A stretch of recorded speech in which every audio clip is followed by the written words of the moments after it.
ఆగనిగలం ప్రజాబలం AR news 5 కి స్వాగతం. శ్రీ సత్యసాయి జిల్లా పెనుగొండ నియోజకవర్గంలోని పెనుగొండలో బీసీ సంక్షేమ శాఖ మంత్రి సవిత ఏర్పాటు చేసిన భూమి పూజ కార్యక్రమంలో టీడీపీ సీనియర్ నాయకులు మాధవనాయుడు కార్యక్రమాన్ని ఉద్దేశించి ప్రసంగించారు.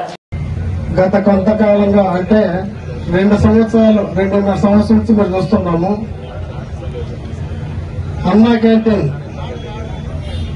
ఎన్టీ రామారావు గారు స్మరించుకుంటూ చంద్రబాబు నాయుడు గారిని ఆదర్శంగా తీసుకుని సొంత నిధులతో ఇక్కడ అన్నా క్యాంటీన్ ఏర్పాటు చేసిన ఘనత రాష్ట్రంలో మన సవితమ్మ గారికి దక్కుతుంది.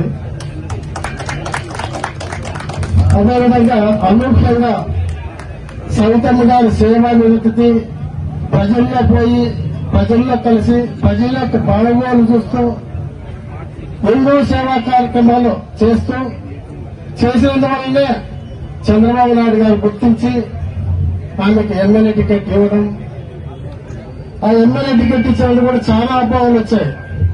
ఈమె ఏజెంట్లు నడుపుకుంటుందా, అన్ని బూతుల్లో ఏజెంట్లు నడుపుకునే శక్తి ఉందా అని కొంతమంది డౌట్ వ్యక్తపరిచారు. ఎన్నో కోట్లు అప్పు చేసింది, ఈమె ఎన్నికల్లో ఏం ఖర్చు పెడుతుంది, ఈమె గెలుస్తుందా అని చాలా మంది అనుకున్నారు, అనుమానించారు. కానీ అవన్నీ పటాపంచలైపోయాయి.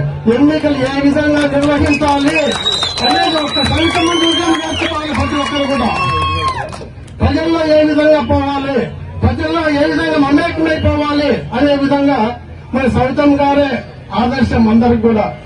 ఇలాంటి వ్యక్తి ఈ రోజు ఈ 3 నెలల్లో భవన నిర్మాణమై ప్రభుత్వ నిధులతో ఇక్కడ అన్నా క్యాంటీన్ ఏర్పాటు చేస్తున్నారు కాబట్టి కొంతవరకు ఆమె భారం తగ్గినట్లే.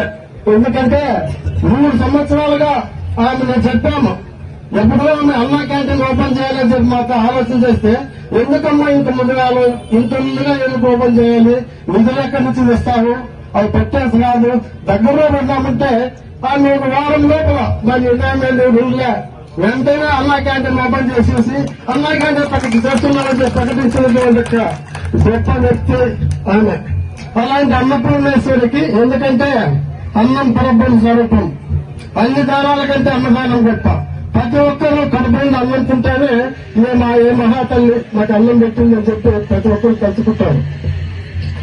ఇలాంటి వ్యక్తి 10 కాలాల పాటు ఆరోగ్య ఐశ్వర్యంతో ఉండాలని చెప్పి మనస్ఫూర్తిగా కోరుకుంటూ జై తెలుగుదేశం.